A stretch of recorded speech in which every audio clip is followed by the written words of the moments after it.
ดูฮะจัดหนักเลยอีสุดยอดเลยยอดเลยของปูได้เลย ของโปรเล่นป่ะ โอ้ยไก่เฮ้ยไอ้ไขมันไปหาหมอแล้วแม่หรอคุณบอกว่าความดันจะขึ้นคุณกันเป็นอาการฮ้อนบ่ แมน กินไปไหนด้วย อันนี้บ่ ตูกง่ายๆเลยพวกนี้ อันนี้ก็ได้อันนี้ก็ได้ มันจะเป็นแบบไก่ให้กินบ่ได้เฮ้ยเดี๋ยวมันกินบ่ได้มันเฮ็ดเซลเฮ็ดไหลแล้วนี่ หลายอยู่ เนี่ย โอ้เสียมโมโหอยู่มันเสียมมันสิดันขึ้น โอ้ยว่าอยู่เ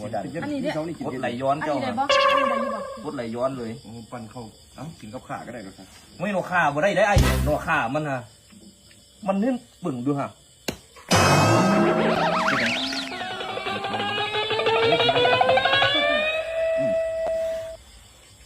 อันนี้กินได้บอกได้ครับ นี่เพชรบอก โอเคอันนี้ก็บ่ค่อยเป็นอย่างนั้นเพราะว่ามันอมบ่ได้อมน้ำมันไหล ได้ ได้